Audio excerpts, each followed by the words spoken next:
My stepmother Olivia disliked me a lot. She saw me not as a stepson, but as an unwanted reminder of her husband's previous life. Filled with resentment, she secretly plotted with a rich woman who had moved in nearby. Their secret plan was to sell me along with the farm, cutting all her ties to my existence. However, fate had different ideas, and a surprising turn of events changed everything, leading to a series of unforeseen events that altered my life forever. Hello, my name is Jack, and I'm going to share a story that weaves through deep deception and paths of redemption. My story starts in the small town of Bern, Switzerland, where I lived on a large chicken farm. To an outsider, it might have looked charming, but for me, it was a battlefield. I was just 12 years old, but life had already forced me to take on the responsibilities of an adult. My mother died when I was born, an event that shaped my whole life. My father, overwhelmed with sadness and alcohol, found comfort in drinking rather than in being there for the son who needed him. Not long after, he brought Olivia into our lives. To her, I was merely a living reminder of a past she wanted to forget. Our home, if you could call it that, was sustained by the little money we made from our chicken farm. We sold eggs and chickens to make ends meet, but often, my father wasted our earnings at Joe's Tavern, leaving us on the edge of poverty. Every morning, as the sun cast long shadows over the dewy fields, I would be out feeding the chickens and collecting eggs while the rest of the world was still asleep. My small hands, rough and calloused, carried the weight of a life I never chose. School became a distant memory, a place for other children, not for someone who had to keep a farm running. But our story takes a darker turn the day Olivia's true nature came to light. I remember overhearing her one chilly morning. Her voice was sharp and secretive as she talked to someone on the phone about a solution to her problems. I didn't understand it then, but I felt a chill that wasn't from the cold. That's when Mrs. Patrick entered our lives. A widow, rich and mysterious, she had recently moved into a large estate near our farm. Her arrival was the talk of the town, but for Olivia, it was an opportunity. I later learned that Olivia saw a chance to get rid of me by making a deal with Mrs. Patrick. I first met Mrs. Patrick one evening when the sky was painted with streaks of crimson and purple. She came to our farm pretending to be interested in buying it. Her eyes, sharp and assessing, seemed to see more than what was obvious. There was a kindness in her manner, but her presence made me feel uneasy. "Jack, show Mrs. Patrick around the farm," Olivia ordered, her voice dripping with a sweetness that didn't reach her eyes. As I led Mrs. Patrick around, showing her the coops and the feed sheds, her questions dug deeper than I expected. "You manage all this on your own, Jack?" she asked, her voice tinged with something I couldn't quite place. Was it concern or curiosity? "Yes, ma'am, it's a lot of work, but I manage," I replied, trying to hide the tiredness in my voice as clear as the dirt on my boots. Mrs. Patrick looked at me a bit longer than needed, her eyes full of deep thoughts. As we walked back to the house, the setting sun stretched long shadows across the path, making it look eerie and twisted. That night, as I lay in bed listening to the distant call of an owl, I overheard Olivia speaking quietly with my father. They were planning something big, something that would change everything. The bits of conversation I caught were enough to make me panic. "We'll be free of the burden," Olivia said eagerly, "once she takes the farm, and him." Their laughter, cold and cruel, reached up to my small attic room. I lay there, crushed by the weight of their plans. What did they mean? Was I the burden they wanted to be free of? Question after question raced through my mind, each more disturbing than the last. As dawn broke the next day, I woke up with a determination I had never felt before. I knew I needed to find out what was being planned behind closed doors. Little did I know, the answers would completely shake my world. It started like any other day on the farm, with the roosters crowing and the chickens bustling about, unaware of the human schemes unfolding around them. But today, I was not just feeding them. I was also watching and listening for any clue of what might happen next. After my usual morning chores, I quietly made my way back to the house. The front door was slightly open, a careless mistake, or maybe a chance I needed. I pressed my ear to the gap and listened. Inside, Olivia and my father were speaking in low, urgent voices with Mrs. Patrick, who had come back pretending to finalize the sale of the farm. "We appreciate your generous offer, Mrs. Patrick," my father said, his words slurred and smelling of last night's alcohol. "We're ready to move forward." This place and the boy, it's all too much for us now. Mrs. Patrick's voice was smooth like honey, but with a sharp edge that made me shiver. I understand your situation, and I assure you I can take care of everything. The farm will be in good hands, and so will Jack. The way she said my name sent a shiver down my spine. Was she just another bad person in this plot, or was there something more?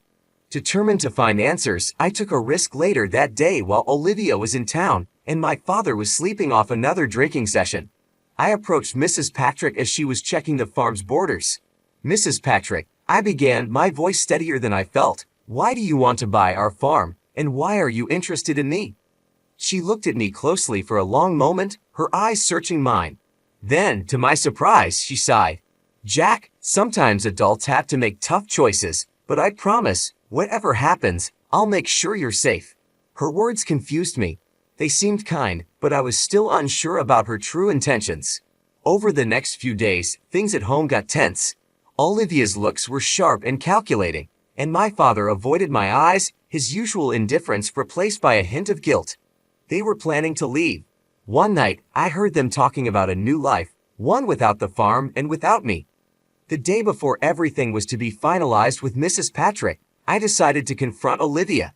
I found her in the kitchen, packing dishes with more care than she had ever shown me. Olivia, I said, my voice cracking with a mix of fear and anger, what's going to happen to me?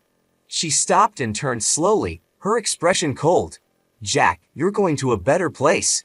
Mrs. Patrick will take good care of you, better than we ever could.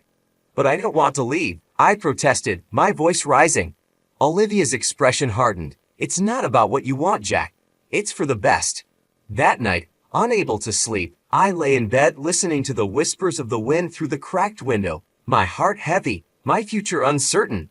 The next morning, Mrs. Patrick would return to our farm to finalize the sale, and supposedly, my fate.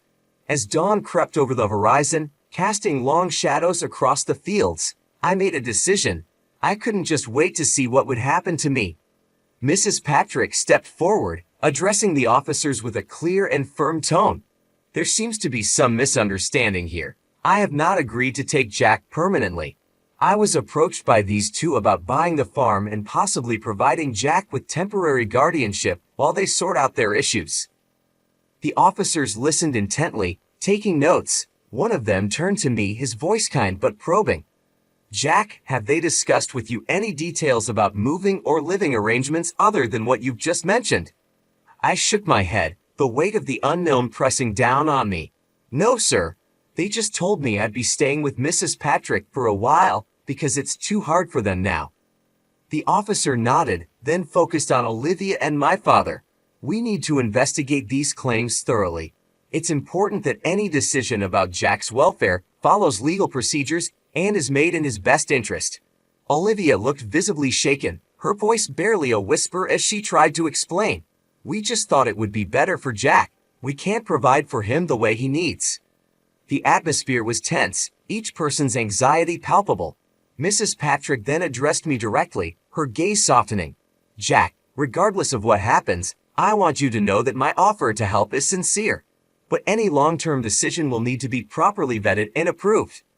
The officers then suggested they all go inside to discuss the matter further and check some paperwork. We also had a social worker who will need to speak with Jack and assess his living conditions, one officer added as they ushered the group towards the house. As they moved inside, I stood there for a moment, trying to process everything. The fear of the unknown mingled with a flicker of hope, knowing that these officers might just help me find a stable and caring environment. The future was still uncertain, but for the first time in a long while, I felt like there were adults around who might actually look out for my best interests. I never planned to take Jack away without his agreement or the proper legal steps. I was here to talk about buying the farm, but when I found out about the child's situation, I became worried. I contacted the police because I was concerned for his safety and well-being. The officers nodded and then turned their attention back to Olivia and my father. We need to check some documents and have a longer talk about Jack's custody and your financial actions, one officer said, gesturing for them to lead the way inside. As they walked into the house, Mrs. Patrick stayed back with me for a moment. Jack, no matter what happens today, I want you to know that my home is always open to you, and not because of any deal, but because you deserve a safe and loving place," she said. Her words felt like a warm blanket around my shivering shoulders. I nodded, not fully understanding the legal details, but feeling a spark of hope in the midst of the chaos. Inside, the officers started their questioning, pulling out documents that Olivia and my father struggled to explain. It quickly became clear that there were mistakes and possibly fake information in the paperwork related to the farm sale. As the officers dug deeper, Olivia's cover finally fell apart. "It was all his idea," she burst out, pointing a trembling finger at my father. "He wanted to sell the farm and get rid of the kid. I just went along with it." My father, his face now showing despair, looked at me, his eyes finally meeting mine. "Jack, I'm sorry. I thought it would be better for you." The room spun around me as accusations were made and confessions came out. The officers took notes, their faces serious. The betrayal hurt, but the truth coming out also brought a strange relief. Finally, the reality of my life was being acknowledged by those who could change it. As the morning turned into afternoon, decisions were made. Olivia and my father were taken into custody for further questioning, and I was left in the temporary care of Mrs. Patrick. As we left the farm, I looked back at the only home I'd ever known, feeling the weight of my past and the uncertain promise of my future. As we drove away from the farm, the landscape of my past turned into a blur of green and gray, a picture fading into the background of my new reality.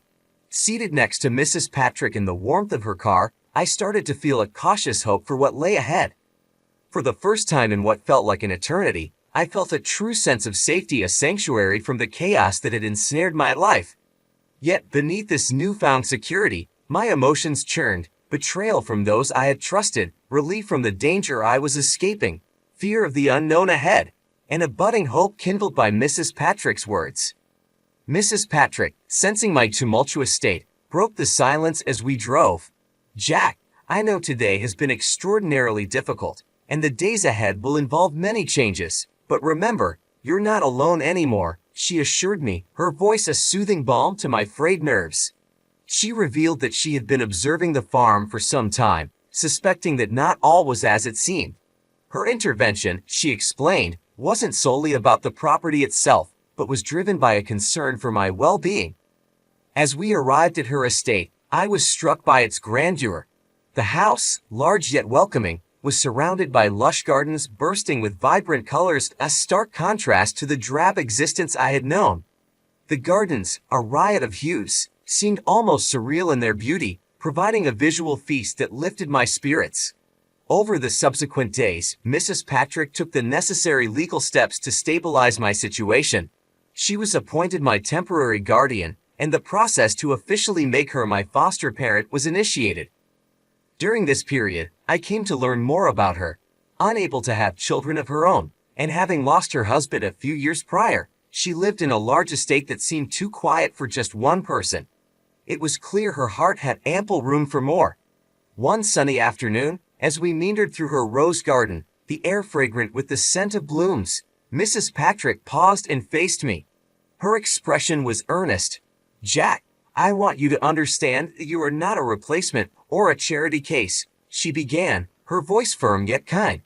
"You are a brave young boy who deserves a chance at happiness. I hope with time, you will come to see this place as your home." Her words, sincere and heartfelt, planted a seed of hope in me.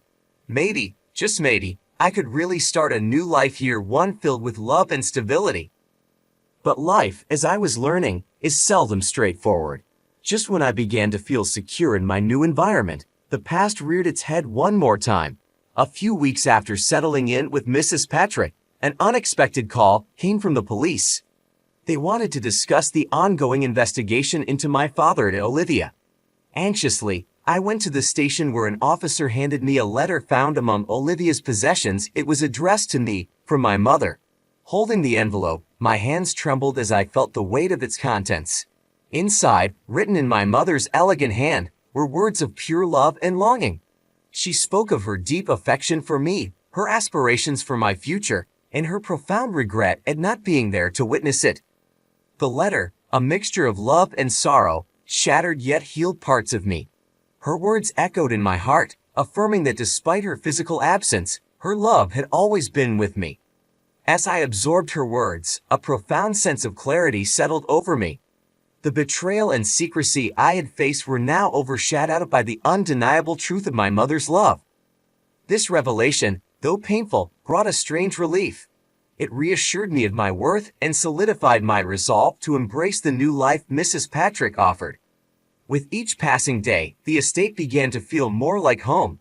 The shadows of my past receded, making way for a future I had once thought unattainable.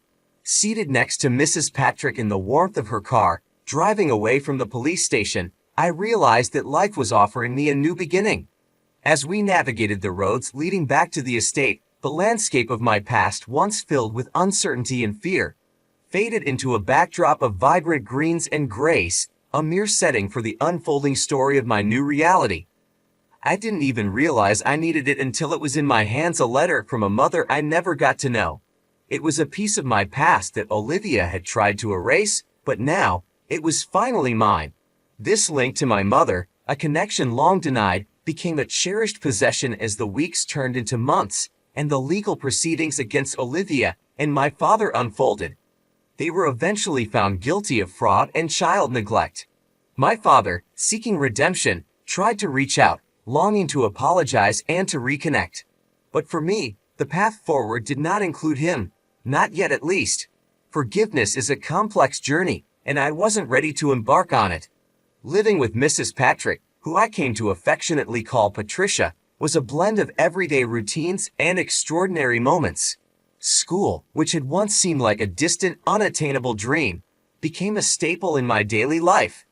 Patricia supported me in every way. She encouraged my studies, supported my exploration of new hobbies, and most importantly, she helped me navigate the tangled emotions of my past. One evening, as we sat watching the sunset from the porch, the sky a canvas of orange and pink, Patricia turned to me and shared a thought that struck a deep chord. "Jack, all families are built differently. Some are formed by blood, others by bonds that are stronger than blood. We're the latter, and I couldn't be prouder." That moment felt like the final piece of a puzzle slotting into place. The turmoil of my past had led me to this tranquil present, and the future was a canvas waiting to be painted with the vibrant colors of hope and healing. Patricia's words sizzled deep within me, affirming a truth I was only beginning to grasp. The definition of family could be much broader than traditional bonds, encompassing connections built on support, understanding, and unconditional love. Days turned into weeks and weeks into months as I settled into my new life with Patricia. The estate, with its sprawling gardens and quiet corners, became a sanctuary where I could grow and heal. We spent many afternoons wandering through the blooming gardens, discussing books, life, and my dreams for the future. Patricia, ever patient and wise, listened and advised, guiding me with a gentle hand. As the court cases wrapped up and the legalities were dealt with, I found myself thinking more about the future. I started to make plans for college, for travel, and perhaps one day, for ways I could help others who had faced challenges like mine. Patricia was supportive of all my plans, encouraging me to dream big and work hard. It wasn't just the practical support that made my life with Patricia transformative. It was the emotional healing that took place. The more I learned about empathy, compassion, and resilience from her, the more I began to understand the depth of what I had experienced. The process of healing from the past was slow and sometimes painful, but it was also filled with moments of profound realization and growth. And now, as I reflect back on the journey from the shadows into the light, I see how far I've come. From a childhood overshadowed by neglect and deception to a life enriched by love and new opportunities. This story, my story, doesn't just end with a new beginning. It continues each day with each new challenge and triumph. This tale is more than just my personal narrative. It's a testament to the resilience of the human spirit and the transformative power of compassion. To anyone who finds themselves in the darkness of despair, remember, the path to light often begins with the courage to step forward and the support of just one person who believes in you. Thank you for walking this journey with me, through trials and tribulations, towards a horizon bright with promise. As I stand now, ready to face whatever comes next, I do so not alone, but with a family chosen not by blood, but by bonds forged in the depths of adversity and strengthened in the warmth of mutual respect and love.